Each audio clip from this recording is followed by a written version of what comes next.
Good morning, good morning, good morning UK, good morning world. It's Monday morning, beginning of a week, time to get on with business. Hope everybody's okay. We have a lovely day here in the UK at the moment, so it looks like spring is coming finally. Right, so for those of you who don't know me, I'm just going to introduce myself and then I'm going to tell you what I'm going to cover today. Hi Lucy. Right, so first of all, I'm a personal trainer, been doing that for about 10 years, and I specialize in obesity, diabetes, as well as hypothyroidism and autoimmune. So all my life, my aim is to get out information there to everyone, get as much as possible information, so there is so much confusion if you read stuff online. You know, people are being told one thing then another, they don't know what to do anymore. So my aim is to try to get out information to people who need it to help them improve their life. Yeah, so I've got today we're going to cover a part of the diabetes series. Hi Elizabeth. So diabetes series, we started last week, and last week I covered the different type of diabetes: type 1, type 1.5 and type 2. If you missed that live, you can find it on my Facebook or on my YouTube channel under my name, Stefania Fabrizi. Hi Lucy, was it you back? Oh, you got just going back to Australia. All right. Hopefully the weather's there nice. It's nice there as well. We got a little bit of sunshine here. Right, so today as part of the diabetes series, I'm going to be covering exercise. Yeah, so there are a few misconceptions out there. I deal with a lot of diabetic clients, both type 1 and type 2, and there's this misconception of exercise. You know, you be careful when you exercise when you're diabetic. And sometimes people use an excuse not to exercise. Yeah, now there's very big difference between type 1 and type 2, so I'm going to cover those. But first of all, I want to clarify what I mean by exercise. Now exercise is when you get your heart rate high enough so that you are struggling to hold on a conversation, yeah, while you exercise. You have to catch your breath. Yeah, so walking is not exercise. Walking is activity. Yeah, so a lot of people think that if you go for a nice 40 minutes walk, that's exercise. No, that's activity. It's good for you. You need to do that alongside exercising. Yeah, but they're two very different things. If you go for a nice gentle yoga class, again, that's activity. Yeah, if you go for a nice leisurely swim, that's activity. Now, if you go for a fast-paced swim, yeah, when you do a few laps without stopping, that becomes more exercise. So if your heart rate increases enough, yeah, then it's classed more as exercise. So you need to basically be needing to catch your breath between, you know, after a few words for that to be classed as a proper exercise. Yeah, so having clarified that, so we're going to look at how diabetics type 1 and type 2 can exercise safely. Now, first of all, every time I mention type 1 diabetes, that includes type 1.5. yeah, so the adult version of type 1, which is called type 1.5 or LADA, then is included whenever I mention type 1, because it's pretty much the same thing. Yeah, type 2 obviously is mentioned separately. So first of all, initial guidelines. Right, before you exercise, you need to know what your blood sugars are.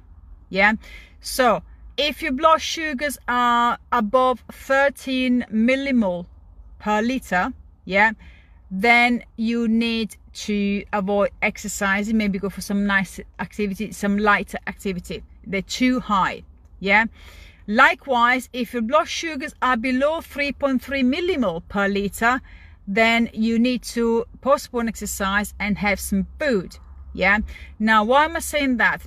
Right, above blood sugars above 13 millimoles. Now 13 millimoles per liter is high blood sugars. Yeah, so what happens when you exercise? During exercise, your blood sugar will drop. Yeah, because your body is going to be using the glucose in your bloodstream to power your muscles for exercise, which is great. That's what you want.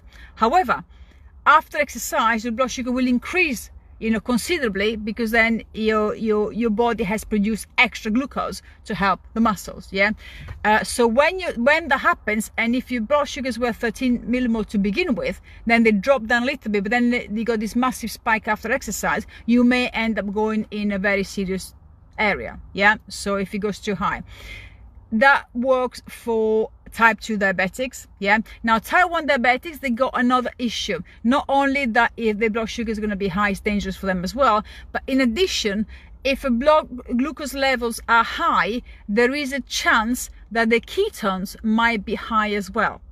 Yeah, which in this case they're risking ketoacidosis, which is a very serious life-threatening condition for type 1 diabetics. So type 1 diabetics are a higher risk from exercise if blood sugars is 13 millimole per liter before starting exercise. A very, very high risk. So what they need to do, they need to take some more insulin, yeah, to bring the blood sugar down, or wait until the blood sugars have come down a little bit, or maybe do lighter activity, go for a walk or gentle swim. Yeah, nothing strenuous. Now, when the blood sugar is too low, so what happens if your blood sugars are 3.3 millimole per liter? Yeah, that's a bit on the low side. So what's the problem there? Well, with type 2 diabetics, what happens is if it's low, your blood sugars are mentioned to you while you're exercising, the blood glucose levels drops. Yeah, which is a good thing. Not so good if you're already on low to begin with, because of course then you start they drop too low. Yeah, if you're type 2 diabetic, you start feeling dizzy, unwell, you may feel nauseous. Yeah, and you need to have either some glucose drinks or some sugary food to get your blood sugar back up to feel better. Now, for type 1 diabetic, there is an added issue with that, because if a blood glucose level is 3.3 or below when you start exercise, they're actually at risk of serious hypoglycemia. Yeah, so if they go seriously hypoglycemic because the blood sugars drop during exercise, they can actually end up in a hypoglycemic coma. Yeah, so that's where the dangers are. So you want to be somewhere between 3.3 and 13 millimole per liter. That's, you know, you want to be within that range. So above 3.3 and below 13. You know, if your blood sugars are under control, as a diabetic, you will be normally around 6-8 millimole per liter. Yeah, that's what you normally be. If they're not controlled, you'll be higher than that. Yeah, if it controls very well, then you should be, you know, below 6. You should be 4.55. Yeah, but that's very difficult for type 2 diabetes, especially to have such a good blood glucose level, because it's insulin, metformin, the medication they take only covers one side of the issue. Yeah, so that's the guidelines just before you start exercising. So what do you do with exercise? Now, first of all, it's recommended that you do at least 150 minutes of aerobic activity. So if you break it down to 30 minutes a day, that's 5 days. So 5 days a week, you should be doing some form of aerobic activity. Yeah, so aerobic activity that comprises both the moderate activity, yeah, and the vigorous activity. So the difference between the two is moderate activity will be your you know, walk, yeah, and vigorous activity will be a jog, yeah, so where your heart rate goes really, really high. So that's the minimum, by the way. So it's not the maximum, that's the minimum. As a general guideline, you should always do at least 30 minutes of activity a day. Whether you go for a walk, you know, stay active, go up the escalators, don't stand on them, you know, any chance you get, just move. Yeah, and then add on top of that some a couple of times a week to do some more vigorous activity, you know, where you get your heart rate up to that level when I was telling you before, where you need to catch your breath after a few words. Yeah, so in addition to that, it's recommended you do at least 2, ideally 3 sessions of resistance training.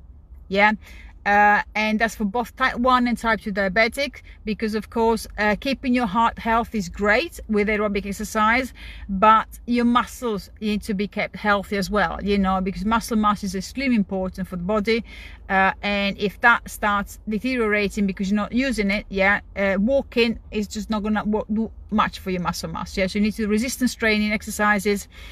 Again, keep them fairly short, so don't go and do an hour and a half resistance training exercise. Remember, your blood sugars will fluctuate during your exercise, and if you do a very long session, it might drop too low.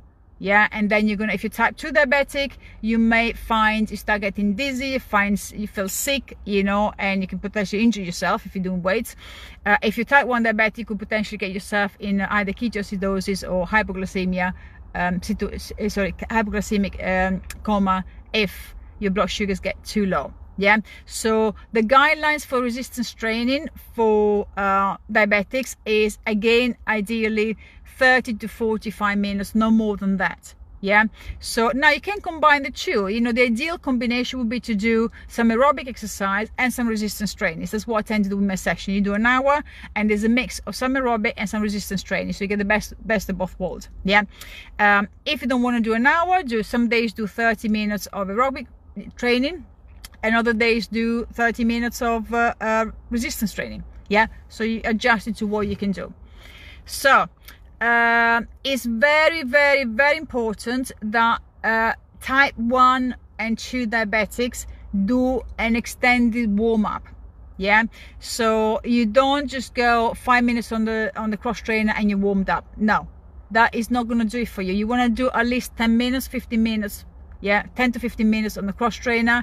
You know, it doesn't have to be cross trainer. It can be, you know, it can be anything, any cardio machine. Yeah, if you go to the gym. If you're at home, just start gently and do 10 minutes of, you know, marching on the spot. You know, a bit of dynamic stretching. Then start a little bit jogging on the spot. If you go go up and down the step. You know, you go stairs, go up and down the stairs to warm yourself up gently. Yeah, no, don't go full blown because you're warming up. So, but you want to do a good 10 to 15 minutes at least, and that's because you need to give your body a chance to, you know, to get into the exercise. Your heart rate will increase slowly, and also is gentler on your glucose level, your blood sugar levels. Yeah, so once you've done that, then you're good to go and you can start exercising.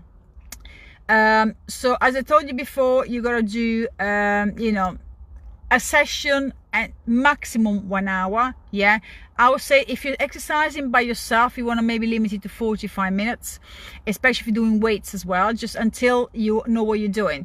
But of course, it depends on how well trained you are. Now, if you're somebody who's been active most of their life and they've been doing exercise, they goes to the gym regularly, then you can go for an hour. Yeah, so that's not a problem. If it's somebody who's like a lot of my clients, you know, especially type 2 diabetic, tend to be overweight, they haven't moved very well. It's one of the major reasons why they end up with type 2 diabetes is not just the nutrition is wrong, but also this lack of activity. So if you are what we call deconditioned, so it's not somebody who's used to exercising, then you got to start gently. Yeah, so don't go straight away in an hour worth of training. So maybe start 30 minutes, even 20 minutes every day. You know, as I say, one day do some cardio type of activity, whether it's moderate cardio, more vigorous cardio. Another days do some resistance, you know, exercise. You can use resistance bands, so you go nice and easy with resistance band. Don't have to lift weight necessarily. You can do body weight exercises, yeah. And as you get better and better, then you can increase it little by little, so you improve it all the time, yeah. And my advice is, if you're diabetic and you haven't exercised in a long time, or you never exercised in your life, get yourself an expert, get a personal trainer, please. Don't try to do it yourself, because you could end up hurting yourself for exercising, but also you could end up causing yourself some major damage when it comes to diabetes. Yeah, one thing that is very, very different for type 1 diabetics versus type 2 diabetics. Now, type 2 diabetics tend to take the metformin, you know, once or twice a day, sometimes 3 times a day, depending on how high dose of medication you are. Well, type 1 diabetic, they inject insulin. Yeah, now the issue with injection insulin, first of all, is where you're injecting it, because of course type 1 diabetic inject insulin different part of the body, because if you inject it all the time on the same part, you end up getting bruised there. So they will switch around different parts. Now, if you inject the insulin before training, then you need to tell, either you need to be aware of it, or if you're training with a personal trainer, you need to let them know where you injected, because that part of the body should not be exercised extensively. Because what happens if you exercise a part of the body, the muscle will get a whole massive huge amount of blood supply, yeah, and that will disperse will speed up the effect of insulin, because all of a sudden there's this rush of blood sugar, bloodstream going through, and the insulin gets dispersed more quickly, and you get a faster effect of insulin, which could cause hypoglycemia. Yeah, so tend to, if for example somebody injects themselves on the on the glutes, yeah, on the butt cheek, then try to avoid exercises for the butt cheeks while you're doing that session. Yeah, if you inject it just before the session or fairly close to the session time. Yeah, okay. And also with type 1 diabetic, you got to be very careful because they need to adjust the insulin they're injecting to the food they've eaten, how many carbs they've had in the amount of carbs they've had in the meal. And if you inject too much, then and you do exercise, then again there's a risk, very high risk of hypoglycemia. Yeah. So another thing with type 1 diabetics, they gotta be very careful when it comes to exercise, is do not exercise late at night or in the evening. Why? Because what will happen is while you exercise, the blood sugar goes down. After exercise, the blood sugar will rise, but then they will start dropping down again, and you are at serious risk of hypoglycemia at night. If you get a hypoglycemic attack at night while you're sleeping, you can slip into a coma and not realize, obviously, if you slip into a coma. Yeah, so for type 1, this is only type 1 diabetic. Type 2 diabetics is very, very rare they get low blood sugar. They're always hyper. Yeah, it's very rare, unlikely. Yeah, so type 1 diabetic, make sure if you want to exercise, you exercise by yourself or you do it with a personal trainer. Make sure you avoid evening sessions because it will put you at higher risk of hypoglycemia at night. Yeah, okay. So what else we got? Exercise wise, as I say, is if you're gonna be doing weightlifting, I would just stick to very basic thing. Don't go mad. So maybe 8 to 10 exercises. Select 8 to 10 exercises. You want to keep the intensity not too high again, so we're not going for rep max here. So you want to stay in intensity which is about 65 to 70% of your maximum weight that you can lift. Yeah, so basically what you can do about 12 to 15 reps. So if you any way to lift, you can do 12 to 15 reps. You're about about 65 to 70% of maximum weight you can lift, so that's fine. And you select 8 maximum 10 exercises, yeah, that you want to do for your weight. It could be body weight, yeah. And that will be it. So don't go with heavy weight, please, because remember is we don't want to go too intense on the exercise, yeah, because it's got a detrimental effect on your glucose levels. While the exercise is great, it drops your glucose levels, but after that it will increase them drastically and can get you high, even too high, yeah. Or for type 1 diabetic, it can put them into ketoacidosis state as well, so you gotta be very careful. Yeah, so moderate weights, yeah, while for the cardio side we're talking about moderate activity and vigorous activity. So you want to do at least 5 days a week, 30 minutes a day. Out of those 5 days, you want to do at least a couple of days when you got some more vigorous activity, yeah, where your heart rate is considerably high, so you're struggling to talk, yeah. And the other days you can do gentle activity, and then on top of that you add a couple of days where you do some weights or body weight exercise or resistance band exercises. Yeah, okay. So those are the main guidelines. Yeah, I always say, just if you don't know what to do, just ask experts help, please. Don't try to second guess yourself. And there will be days where you feel great. Yeah, those days when you feel great, you'll be tempted to push it a little bit further. Remember, it's you are your body. If you're type 1 or type 2 diabetic, you are not the average person. Yeah, so first we need to check your blood glucose level beforehand, and then you need to make sure that even if you feel great, you don't go and push yourself too far, because remember, the glucose levels will change in your blood during and after exercise.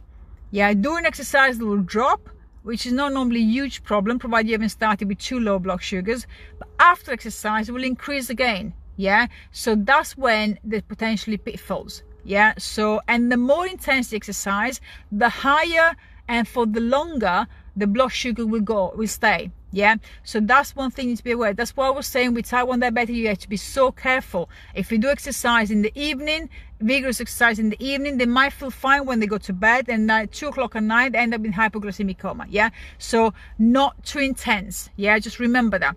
And there will be days when you feel like crap, like everyone else. Yeah, I have days like that when, you know, like on the Monday morning, I get up at 3. Yeah, in the morning to start my training session by 5, and that's the day when I'm most tired, because by the time I get to the evening, I'm completely exhausted. But I do feel the difference when I go to the gym during the day on a Monday morning versus Tuesday, Wednesday, when I get an extra hour sleep in bed. Yeah, it does make a difference to my energy levels and my concentration as well. I'm a bit more tired. So if you have days like that, just go easier. Yeah, so bring the weights down if you're doing weights, or bring the intensity of the cardio down. Yeah, just stay active, but don't push it, because you got to recognize that your body is not, you know, is not invincible. And if you try to push things when your body is not ready for it, you're only going to end up with trouble. You're going to end up with injuries for a start, but you're also potentially going to end up with serious blood management, glucose management issues. Yeah, which could be very, very serious, a medical emergency in some cases. Yeah, so you have to adjust exercise based on your ability to exercise, your experience in exercise, and also how you feel and your blood sugar levels. Yeah, so be very, very careful. Now, what other thing I wanted to cover with you is in respect of foods to avoid. Yeah, so now is type 1 and type 2 diabetics, we know the issue is with insulin. So type 1 diabetic haven't got enough insulin. Either they can't produce enough or they can't produce any at all, depending. And type 2 diabetics, they can produce insulin, but their bodies become resistant because they just have too much.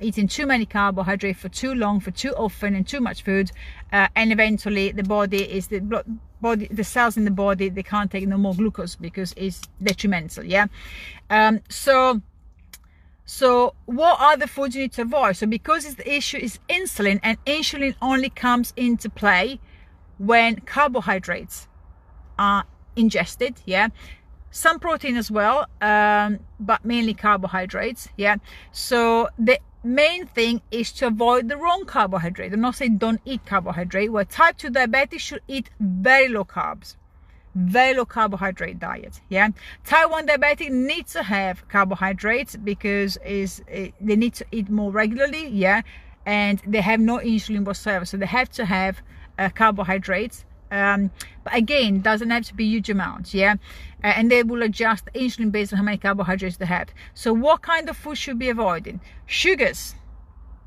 The only time a diabetic should have any form of sugar is if they've gone severely hypoglycemic and they need a quick sugar injection to get the blood sugar glucose up. Now that's relevant to type 1 diabetic, is very rarely relevant to type 2, because I said the insulin, the blood glucose is normally elevated all the time. That's what the problem is. Yeah, so fructose. Now fructose is another one of those things. A lot of time when I speak to diabetic clients, whether it's type 1, type 2, there's a lot of misconception there. Fruit is, what I'm told all the time is, fruit is good for you. It is, but not if you're diabetic. Yeah, fruit has got fructose, that's natural sugar. Yeah, now the issue with diabetes is you should avoid as much as possible all type of sugars, whether they're coming from fruit, whether they're coming from a donut. You should avoid them. Yeah, the issue you got with type anyone, type 1 and type 2 diabetes, in particular type 2 diabetes, because they tend to be overweight as well, is you are much higher risk of cardiovascular disease as well. So fructose is actually linked to cardiovascular disease, in particular because it increases your triglycerides, which is one of the form of the bad cholesterol. Yeah, which then brings on increases the risk of cardiovascular disease. Fructose, unlike glucose, is processed through the liver, so it's not processed by the body. Insulin comes out, deals with that, it goes straight through the liver. And when you've got overconsumption of food and sugars and refined carbohydrate and fructose, that ends up becoming part of the outside of the liver, so the fat around the liver, causing fatty liver disease. Yeah, okay. And that increases your triglycerides as well. So fructose, if you're type 1 or type 2 diabetics, listen, it's the best way to avoid problem is just stay away from fruit. And yes, you don't need fruit to get all your micronutrients. Whoever said that to you are lying. If you eat vegetables, yeah, you got plenty micronutrients there. You don't need fruit. Fruit hasn't got anything more over and above vegetables. Yeah, you're fine. You'll be fine. If you're really desperate for fruit, try to stick to low glycemic fruit. I will normally recommend berries. Not particularly strawberries, but blackberries, blueberries, yeah, those kind of berries, raspberries as well. And avocado is great because it's very low carbohydrates, it's got mainly fiber, and there's no sugars, very little there, yeah. Or apple, yeah, low glycemic fruit. But really, if you're really desperate to have fruit, do not have more than 1 portion a day. Yeah, but my recommendation to you is don't have fruit. If you're type 1 or 2 diabetes, fructose has no place in your diet. Yeah, you need to get rid of it, and don't worry about micronutrients. You get plenty of vitamins and minerals from your vegetables. Yeah, the other thing you need to watch out for is refined carbohydrates. So what do we mean by refined carbohydrates? Is all the white flours, white pasta, white bread, white potatoes, you know, with the fried carbohydrates. Potatoes is starches, but they're high glycemic, white potatoes. Yeah, you can have sweet potatoes. White potatoes are very high glycemic, so you're watching your glycemic index as well. I'll take a step further. Is the problem you've got with white rice, white pasta, white bread is that they release sugar in the bloodstream very quickly. Yeah, so you got the sugar high and low. Yeah, so sugar spiking all the time, is all over the place. So what the recommendation are is that you actually have whole grains. Yeah, now whole grains is still glucose. As far as the body is concerned, yeah, you eat white rice or you eat whole grain rice, it's the same, it's carbohydrate. Insulin comes out, needs to shove that glucose from the carbohydrate into the cells, so the body doesn't care which one you have. The difference is to the fluctuation in your glucose levels. So what happens if you have white rice, for example, you will get hungry very quickly. Yeah, you'll have a spike in blood sugars followed by an immediate drop. Then you feel you get moody and you feel hungry and you want to reach for more carbohydrates. Yeah, while if you have whole grains, the blood sugars are more stable. Yeah, so you don't get these spikes, so you don't get hungry very quickly. They keep you fuller for longer. They got more fiber, yeah, which is a good thing and a bad thing because some people have a problem with fiber. But you know, generally speaking, that's the recommendation for diabetics. What I'm gonna tell you is this: if you are diabetic, whether it's type 1 or type 2, you want to limit the amount of whole grains as well. You know, get most of your carbohydrates from good vegetables, yeah, all colors, yeah, because they all got different nutritional value, and some starches like, you know, sweet potatoes, you know, some tubers and stuff like that. So minimize the amount of grains you have, yeah, and keep your carbohydrate on the lower end. Yeah, the average person needs about 300 grams of carbohydrate a day. Unnecessary. We don't move enough to burn that kind of amount of carbohydrate. That's why we're getting fatter and fatter. Yeah, so I would say try to aim no more than 100 to 150 grams of carbohydrate if you're type 1. Yeah, if you're type 2, go lower than that, go well below that. You know, 50 would be ideal, 50 grams, 100 grams tops, no more than that. Because you need, if you're type 2 diabetic, you're insulin resistant. It's not even got insulin, it's a carbohydrate making more and more insulin resistant. You need to bring that right down so your body can deal with insulin and you bring your body back into balance. Yeah. Other thing you need to be careful with is refined vegetable oils. What are refined vegetable oils? Are all the different type of seed oil you tend to get. So you got canola oil, rapeseed oil, sunflower oil, safflower oil. All of those oils are so bad. They're normally found in processed food, but also people tend to use them for cooking. No, chuck them away. Yeah. Why? Because they're extremely high on omega-6. Now, omega-6 is good for you in smaller amount. There has to be a balance between omega-3 and omega-6. Those oils are very high in omega-6. And when you got that much amount of omega-6 in your body, it causes inflammation. Yeah, and processed food is the worst thing, because what do they do? Processed foods have the refined vegetable oils and the refined carbohydrates and the sugar on top of that. So that is like a complete bomb when it comes to diabetics. You have processed foods and you're just asking for huge trouble. You're asking for heart attacks as well as diabetes. Yeah, so you stay away from refined vegetable oil, stay away from margarines. Margarine, it doesn't matter if it says on the extra omega-3s. No, forget it.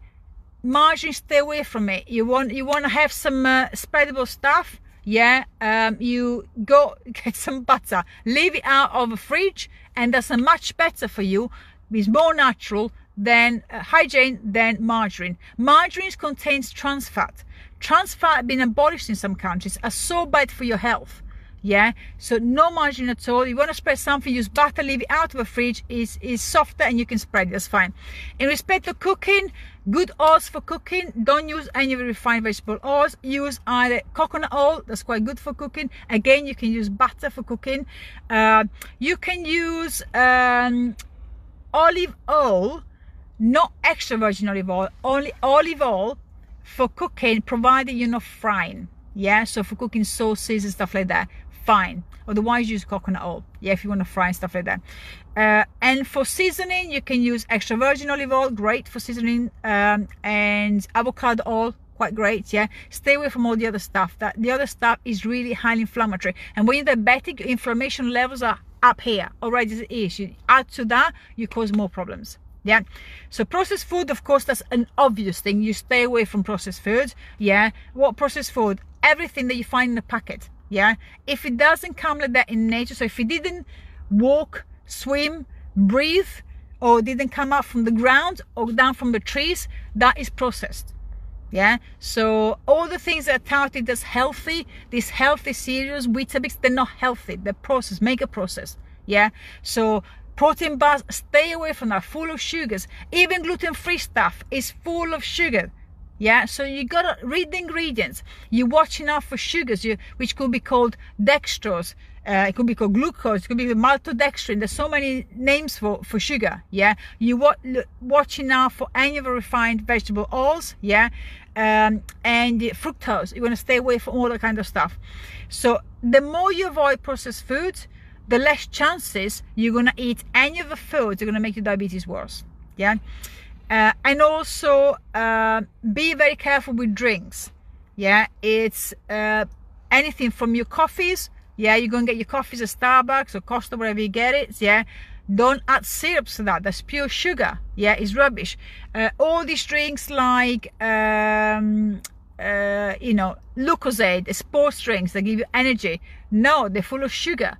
If you got even Red Bull, that is really bad stuff, full of sugar. Yeah, Red Bull is double whammy because you got a lot high amount of caffeine. Some people actually react badly to Red Bull because the caffeine is so high. Yeah, so, and you got the sugar levels, so you got, your body's going to be in a state of fight or flight because of caffeine level that are going to shock your adrenals to produce extra adrenaline, and then you got your sugars coming in, insulin comes out, and it's, your body's just boom, is massive chaos. That's why some people react to that.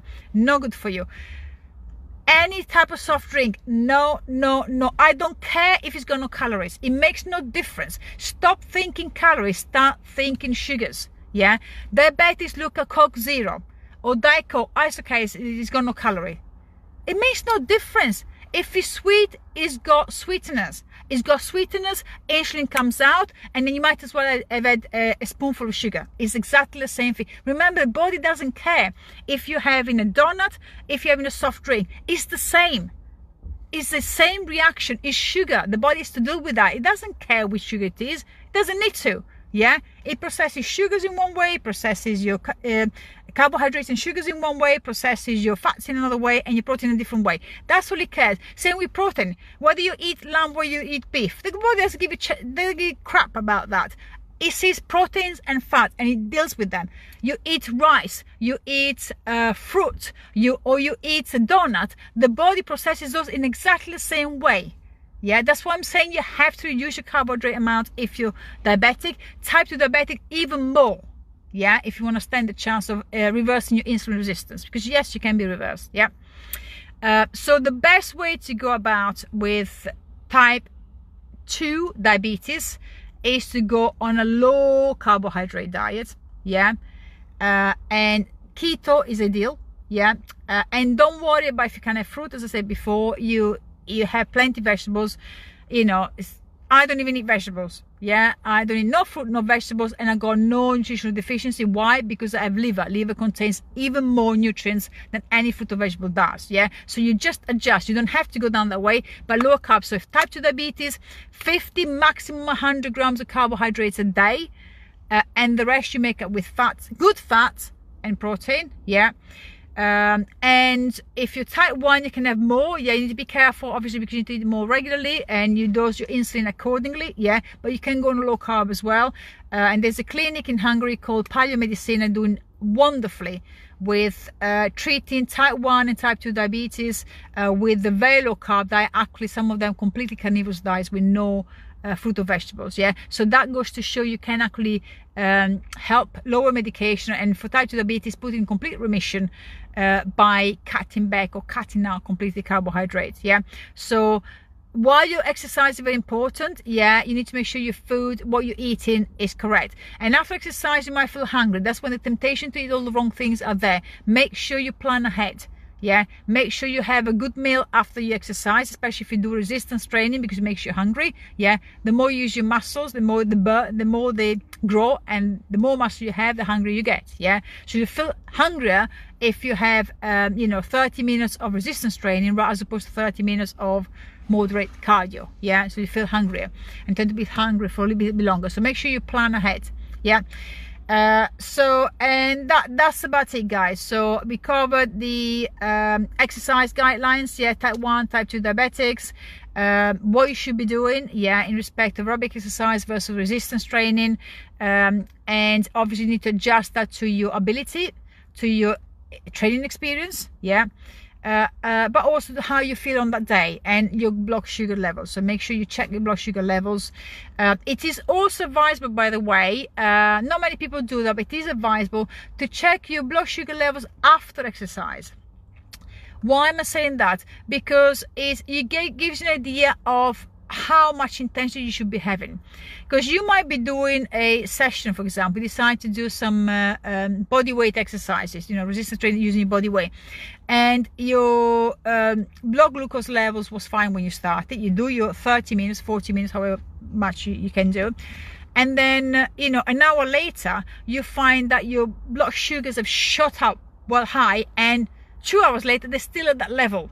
Now that to me says that you've gone too high intensity, yeah. Remember what I told you is, if intensity of the exercise, whether it's cardio or weightlifting, is too high, your blood sugar remain high for longer, yeah, and that gives you an idea that you might have gone too high, yeah.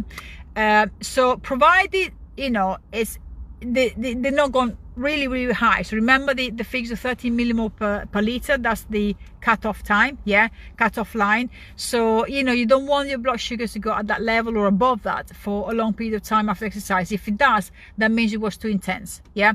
So bring the intensity down, maybe do less repetitions for that, or maybe do lighter weights, or maybe less longer. So instead of doing 40 minutes, do 30 minutes of it, yeah. So that gives you an idea of how intense you've gone. Same for cardio, yeah. Sometimes it's difficult to tell, is this moderate or is it vigorous? Again, it depends on your fitness level. I mean, somebody can walk at a good pace and not being able to hold the conversation because the fitness level, cardiovascular fitness, is very poor. That for them will be a 7 out of 10. So that will count as vigorous for them, yeah.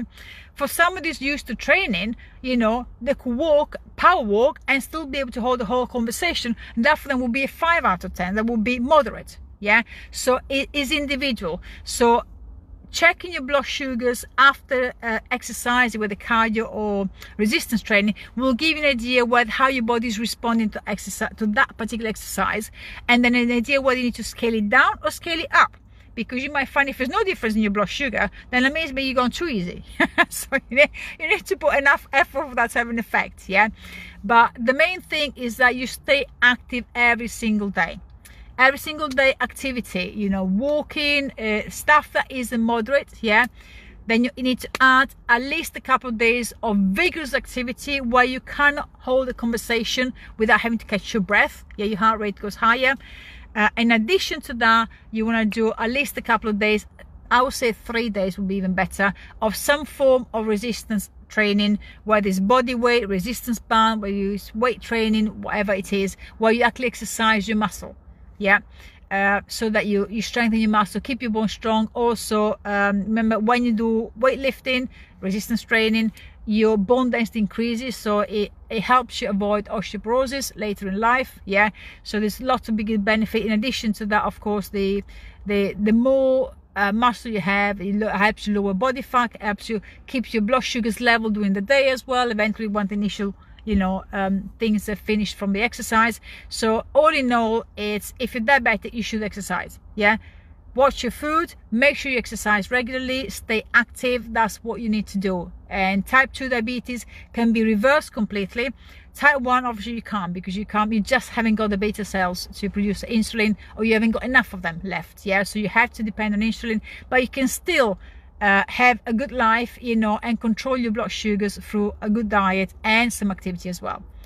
Okay guys, hope you found this useful. I can see a few people there. There's Jane, there's Catherine, who else was there? There was a few people before. There's Max, there's Lai, I think I pronounced it properly, I'm not sure, apologies if I didn't. There's Lydia, there's Lucy. So if I haven't said anything, if I haven't mentioned you, sorry, that's all I can say at the moment. Hope you found it useful, and as usual, if you know anyone who's type 1, type 1.5 or type 2 diabetic and they need help, please send them this link for this video. I will put it, it's on my Facebook, it will be on my Facebook, but I'll also put it on my YouTube channel under my name, Stefania Fabrizi. You can find all the lives I've done in the past, I will save under my YouTube channel as well. And so they can get some some information from this, will help them to control their blood sugars and exercise safely. And if you need help, or anybody who needs help with the exercise or the diet for the type 1, 1.5 or type 2 diabetic, and they don't know what to do, they need professional help, please pass on my details, send them over to me. And as I say, I do have plans for clients, do either face-to-face or I do online plans. So if you're not in my area, online programs for diabetics. Yeah, I also do for hypothyroid and autoimmune disorders, to help people with personalized exercise plans, as well as personalized nutrition plan, to make sure you get the results you need, and we help you with any condition that you might have.